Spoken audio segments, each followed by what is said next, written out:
जय श्री राम दोस्तों। आज मैं आपके लिए कहानी लेकर आई हूँ जिसका नाम है योग्य राजा का चुनाव। विजयपुर के राजा राम प्रताप के 3 पुत्र थे। राजा बूढ़े हो चुके थे, इसलिए वो अपने तीनों पुत्रों में से एक पुत्र को अपनी राजगद्दी सौंपना चाहते थे। राम प्रताप के सामने समस्या यह थी कि वो राजा बनाने के लिए अपने किस पुत्र को चुने। उन्होंने अपनी परेशानी अपने मंत्री को बताई। मंत्री जी ने काफी सोच विचार के बाद सलाह देते हुए कहा, महाराज, मेरी राय में आप अपने तीनों पुत्रों में से उसी को आप सिंहासन सौंपिए जो सबसे ज्यादा योग्य और सर्वगुण संपन्न हो। यही तो समस्या है मंत्री जी, आखिर मैं कैसे पता लगाऊं कि मेरा कौन सा पुत्र राजा बनने योग्य है। राजा ने कहा। इस पर मंत्री जी कहते हैं, उपाय सरल है महाराज, आप उन तीनों की परीक्षा लीजिए। परीक्षा के आधार पर आप उनकी योग्यता का पता आसानी से लगा सकते हैं। राम प्रताप को मंत्री जी का सुझाव पसंद आया। दूसरे दिन राजा राम प्रताप ने अपने तीनों पुत्रों को अपने पास बुलाकर तीनों को एक एक आम देते हुए कहा, पुत्रों, मैं चाहता हूँ कि तुम तीनों इस आम का उपयोग इस तरह करो ताकि तुम लोगों के अलावा राज्य के ज्यादा से ज्यादा लोग इसे खा सके। तीनों राजकुमार आम लेकर चले गए। सबसे बड़े राजकुमार ने अपने कमरे में जाकर आम के छोटे छोटे टुकड़े किए और उन्हें राज्य में बंटवा दिया। छोटे राजकुमार ने उस आम के 2 टुकड़े कर एक टुकड़ा स्वयं खाया और दूसरा टुकड़ा अपने मित्रों को खिला दिया। मंझले राजकुमार ने काफी सोच विचार के बाद पूरे आम को खा लिया। उसके बाद उसने आम की गुठली को बगीचे में जाकर रोप दिया। कुछ दिनों बाद राजा राम प्रताप ने तीनों राजकुमारों को पास बुलाकर आम के बारे में पूछा। सबसे पहले बड़े राजकुमार ने हंसकर कहा, पिताजी, आपने जो आम दिया था उसे मैंने कई टुकड़े करके राज्य की जनता में बंटवा दिया। बड़े राजकुमार की बात अभी खत्म भी नहीं हुई थी कि बीच में ही छोटे राजकुमार तपाक से बोल पड़ा, पिताश्री, मैंने उस आम का आधा हिस्सा खाया और शेष हिस्सा को अपने मित्रों को दे दिया। मंझले राजकुमार को चुप देखकर राम प्रताप बोले, बेटा, तुम चुप क्यों हो? तुमने आम का क्या उपयोग किया? इस पर मंझला राजकुमार बोला, पिताजी, मैंने उस पूरे आम को स्वयं ही खा लिया। अगर उसे छोटे छोटे टुकड़ों में लोगों को बांटता तो राज्य की जनता हंसती और कहती, राजा का लड़का वो छोटे छोटे आम के टुकड़े बांट रहा है। उसके बाद की गुठली को मैंने बगीचे में रोप दिया। भविष्य में उससे भी आम का पेड़ निकलेगा और उसमें भी फल लगेंगे जिसे अधिक लोग खा सकेंगे। मंझले राजकुमार का उत्तर सुनकर राजा राम प्रताप बहुत प्रभावित हुए। कुछ दिनों बाद उन्होंने मंझले राजकुमार को राज्य का भावी राजा बनने का घोषणा की। दोस्तों, इस कहानी से हमें यह शिक्षा मिलती है कि एक अच्छा निर्णय केवल तत्कालिक लाभ के आधार पर नहीं बल्कि दूरगामी लाभ के आधार पर लिया जाता है। जय श्री कृष्णा। राधे राधे। जय श्री कृष्णा दोस्तों। चीकू बंदर और गुलाब का फूल। सुंदरवन में बहुत हरियाली थी। वहाँ चीकू बंदर अपने माँ बाप के साथ रहता था। इकलौता संतान होने के कारण वो बहुत लाड प्यार में पला था, जिसका परिणाम यह हुआ कि वो नकचड़ा और शरारती हो गया। चीकू बंदर सबके घरों में शरारत करते फिरता था। लोग उसके घर शिकायतें लेकर पहुंचते थे। उसके माँ बाप उसकी इस हरकतों से तंग आ चुके थे। दूसरे जानवरों की शिकायत सुनकर वे उसे समझाते, लेकिन चीकू बंदर पर कोई प्रभाव नहीं पड़ता था। सुंदरवन में भोलू नाम के एक भालू का एक बहुत ही सुंदर बगीचा था। वहाँ तरह तरह के फूल लगे थे। वहाँ चीकू चुपके से उसमें जाता है और फूलों तथा पंखियों को नोचता है और कई पौधों को उखाड़ कर फेंक देता है।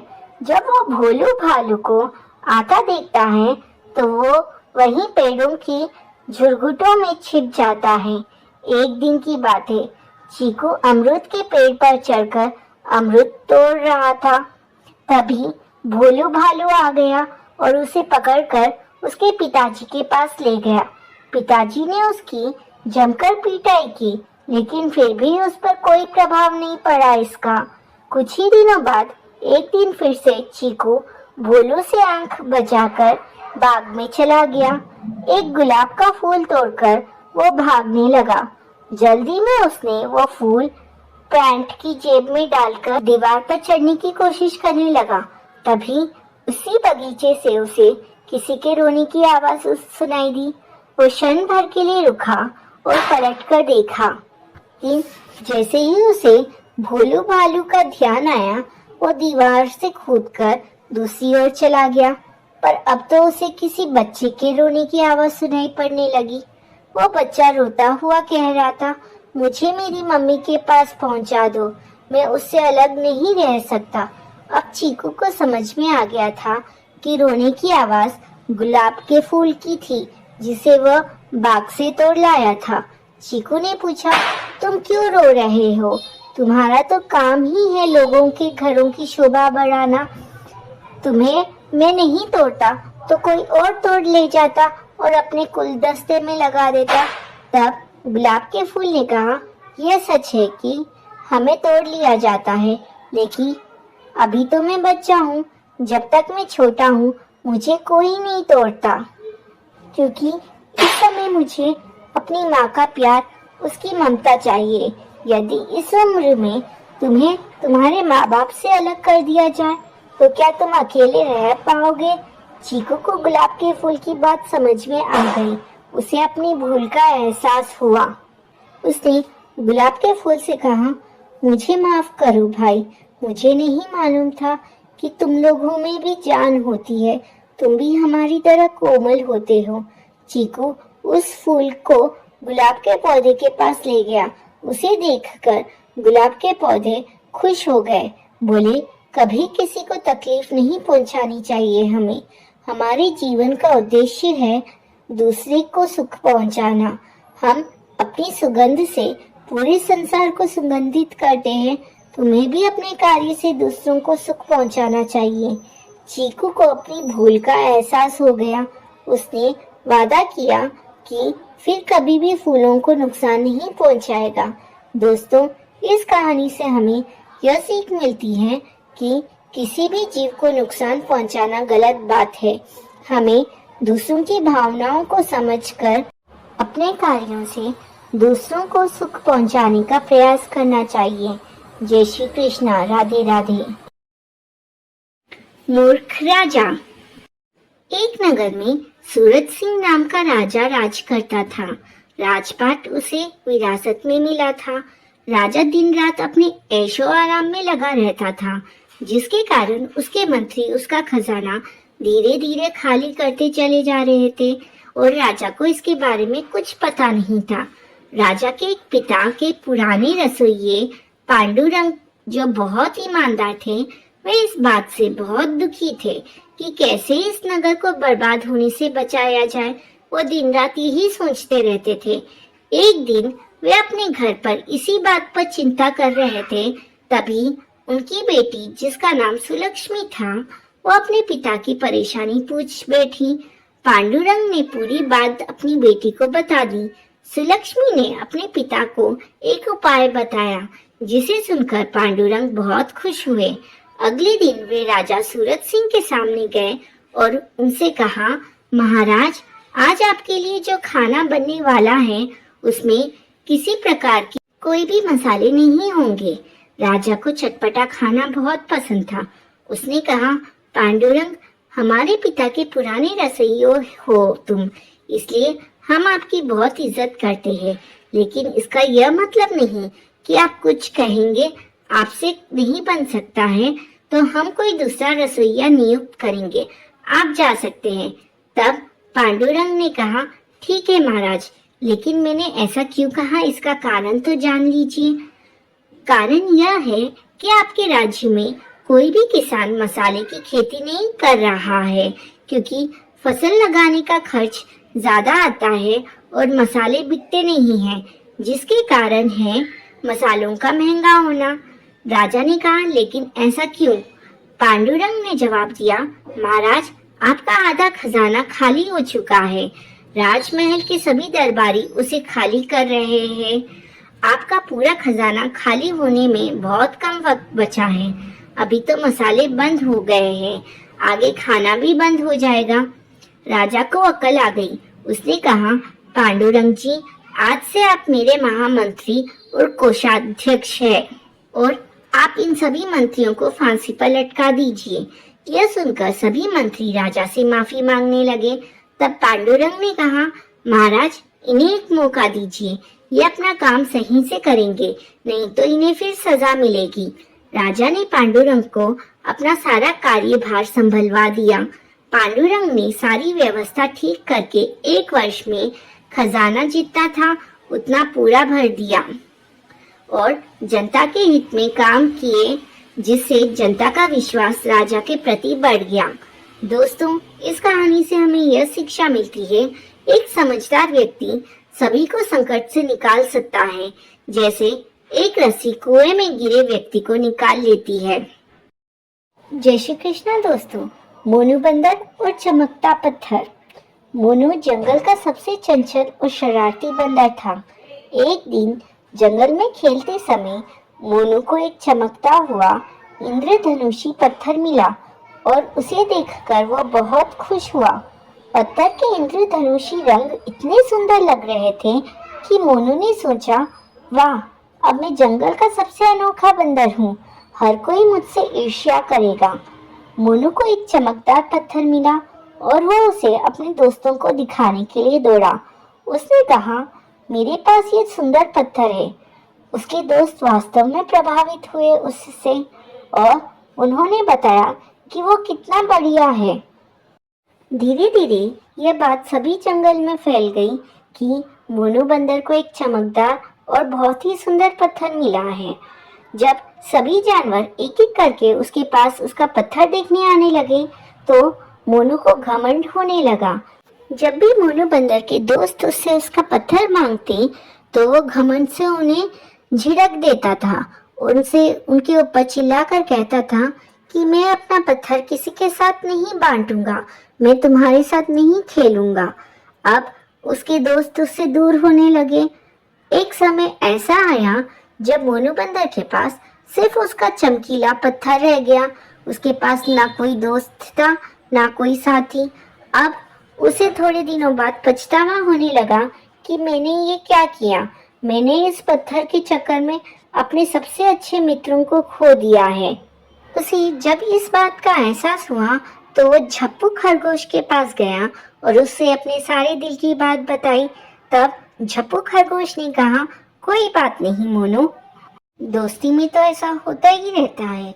अगर हम किसी से रूस जाते हैं तो थोड़े समय बाद वापस मान भी जाते हैं, यही सच्ची दोस्ती है। फिर मोनू बंदर ने अपने सभी दोस्तों से माफी मांगी और उस चमकदार पत्थर को सभी के बीच में बांटना शुरू कर दिया और इस तरह मोनू बंदर हंसी खुशी अपना जीवन अपने दोस्तों के साथ बिताने लगा। दोस्तों, इस कहानी से हमें यह सीख मिलती है कि हमें कभी कोई चीज़ का घमंड नहीं करना चाहिए और उस घमंड में आकर हमें अपना रिश्ता अपने दोस्तों और रिश्तेदारों से नहीं तोड़ना चाहिए, क्योंकि बाद में हम सिर्फ अकेले ही रह जाते हैं। जय श्री कृष्णा। राधे राधे। बहुत समय पहले की बात है। जंगल में 4 मित्र रहते थे। उन चारों का स्वभाव काफ़ी अलग था, किंतु वे पक्के दोस्त थे। किसी एक की मुश्किल में सभी मिलकर मदद करते थे। वे 4 मित्र थे, चूहा, कौवा, हिरन व कछुआ। एक दिन चूहा, कौवा व हिरन पेड़ के नीचे गप्पे मार रहे थे। अचानक उन्हें किसी के चीखने की आवाज़ सुनाई दी। यह तो उनके मित्र कछुए की आवाज़ थी। वह शिकारी के जाल में फंस गया था। हिरन ने कहा, अरे अब हम क्या करेंगे? चूहे ने कहा, चिंता मत करो, मेरे पास एक योजना है। सारे दोस्तों ने मिलकर सब तय कर लिया। हिरन शिकारी के रास्ते की ओर भागा और उसके देखते ही देखते यूं गिर गया मानो वो मर चुका हो। इसी दौरान कौवा वहां पहुंचा और हिरन का मांस नोचने का दिखावा करने लगा। शिकारी जाल उठाकर कछुए को उसमें लेकर घर की तरफ जाने ही वाला था कि उसकी नज़र ज़मीन पर पड़े उस हिरन और कौवे पर पड़ी। वह मृत हिरन को देख झूम उठा और कहने लगा, वाह, यहाँ तो हिरन मरा पड़ा है, इसका स्वादिष्ट मांस तो कई दिनों के लिए काफ़ी होगा। उसने वो कछुआ वाला जाल नीचे रखकर हिरन के पास गया। तभी झाड़ियों के पीछे चूहे ने आकर जाल कुतर दिया, वो कछुए को आज़ाद कर दिया। फिर वो कछुआ धीरे धीरे चलकर झाड़ियों के पीछे छिप गया। कौवे ने कछुए को आज़ाद देखा तो ज़ोर से काँव काँव करके उड़ गया। हिरन भी उठकर तेज़ी से दौड़ा। शिकारी उसे भागता देख सन्न रह गया। वह मन मसोसते हुए कछुए के पास लौटा तो वहाँ कुतरे जाल के सिवा कुछ नहीं था। कछुआ भी गायब था। उसने सोचा, काश मैंने इतना लालच न किया होता। चारों दोस्त अपनी योजना की सफलता में बेहद खुश थे। उनकी योजना ने सभी मित्रों की जान बचा ली थी। उन्होंने कसम खाई कि वे भविष्य में भी वैसे ही एक होकर रहेंगे। बच्चों, इस कहानी से हमें यह शिक्षा मिलती है कि एकता में बहुत ताकत होती है। अगर हम सब एक होकर काम करें तो वो काम ज़रूर सफल होता है। एक बार की बात है, जंगल में बहुत तेज हवा चल रही थी। तेज हवा से बचने के लिए एक सियार पेड़ के नीचे खड़ा था और तभी उस पेड़ की भारी शाखा आकर गिर गई। सियार के सिर में गहरी चोट लगी और वो डर कर अपनी मां की ओर भागा। उस चोट का असर कई दिनों तक रहा और शिकार पर वह नहीं जा सका। खाना न मिलने से सियार दिन प्रतिदिन कमजोर होता जा रहा था। एक दिन उसे बहुत तेज भूख लगी थी और उसे अचानक एक हिरन दिखाई दिया। सियार उसका शिकार करने के लिए बहुत दूर तक हिरन के पीछे दौड़ा, लेकिन वह बहुत जल्दी थक गया और हिरन को नहीं मार पाया। सियार पूरे दिन भूखा प्यासा जंगल में भटकता रहा, लेकिन उसे कोई मरा जानवर भी नहीं मिला जिससे वह अपना पेट भर सके। जंगल से निराश होकर सियार ने गांव की ओर जाने की ठानी। सियार को उम्मीद थी कि गांव में उसे कोई बकरी या मुर्गी का बच्चा मिल जाएगा, जिसे खाकर वो अपनी रात काट लेगा। गांव में सियार अपना शिकार ढूंढ रहा था, लेकिन तभी उसकी नजर कुत्तों के झुंड पर पड़ी जो उसकी ओर आ रहे थे। सियार को कुछ समझ में नहीं आया और वो धोबियों की बस्ती की ओर दौड़ने लगा। कुत्ते लगातार भौंक रहे थे और सियार का पीछा कर रहे थे। सियार को जब कुछ समझ नहीं आया तो वो धोबी के उस ड्रम में जाकर छुप गया जिसमें नील खुला हुआ था। सियार को ना पाकर कुत्ते का झुंड वहां से चला गया। बेचारा सियार पूरी रात उस नील के ड्रम में छुपा रहा। सुबह सवेरे जब वो ड्रम से बाहर आया तो उसने देखा कि उसका पूरा शरीर नीला हो गया है। सियार बहुत चालाक था। अपना रंग देखकर उसके दिमाग में एक आइडिया आया और वो वापस जंगल में आ गया। जंगल में पहुंचकर उसने ऐलान किया कि वह भगवान का संदेश देना चाहता है। इसलिए सारे जानवर एक जगह इकट्ठा हो गए। सारे जानवर सियार की बात सुनने के लिए एक बड़े पेड़ के नीचे एकत्रित हो गए। सियार ने जानवरों की सभा में कहा, क्या किसी ने कभी नीले रंग का कोई जानवर देखा है? मुझे यह अनोखा रंग भगवान ने दिया है और कहा है कि तुम जंगल पर राज करो। भगवान ने मुझसे कहा है कि जंगल के जानवरों का मार्गदर्शन करने की जिम्मेदारी तुम्हारी है। सभी जानवर सियार की बात मान गए। सब एक स्वर में बोले, कहिए महाराज, क्या आदेश है? सियार ने कहा, सारे सियार जंगल में चले जाएं, क्योंकि भगवान ने कहा है कि सियारों की वजह से इस जंगल पर बहुत बड़ी आपदा आने वाली है। नीले सियार की बात को भगवान का आदेश मानकर सारे जानवर जंगल के सियारों को जंगल से बाहर खदेड़ आए।